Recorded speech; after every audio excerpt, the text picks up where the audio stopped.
This is the third or fourth or something episode of this. I don't know. Honestly, it doesn't matter anymore. I've been sick as a dog the past, week. You can probably hear it in my voice. Saturday morning, I wrote a crazy fluids exam, and I was probably high during the exam because I had a fever and was sweating my ass off. Whatever. That's not important. So if I hopefully I don't sound loopy during this, but whatever. If I do, oh well.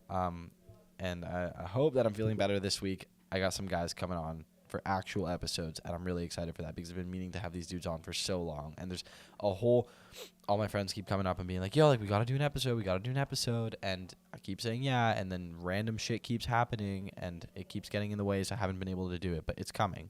Hopefully this week. God-giving.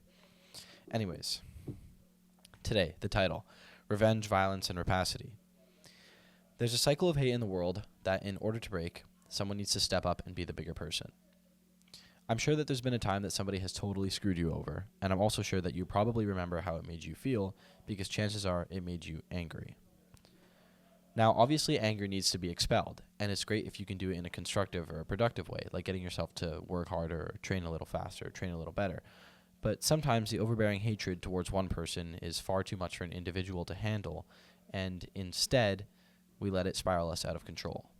The cycle of hate means that you hurt me, so I hurt you. And until one person decides to stop senselessly beating the other, generations and generations of humans are going to harbor animosity and resentment towards one another for something that their ancestors did to each other eons ago.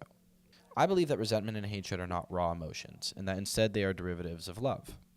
There's a quote from the greatest TV show of all time, Naruto, where a character says, "The selfish intent to protect peace initiates war, and when a man learns to feel love, he also bears the risk of feeling hate." So at what point do you look at what is eating you alive, the nagging thought of what could have or should have been, and instead just decide to let it go? Some battles are worth fighting, but the sign of true power is when one person who could destroy everything with a single touch chooses not to, where that person decides that violence is useless and unnecessary and will do nothing but cause more harm. And in the case where the angry person is powerless, where they cannot destroy everything with a single touch, then the anger is something that you should let power you.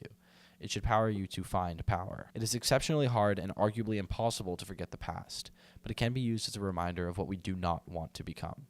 So please, I urge you that when you have an opportunity to take revenge and deal out what was dealt to you, think about it for a sec. Think if the violence is absolutely necessary.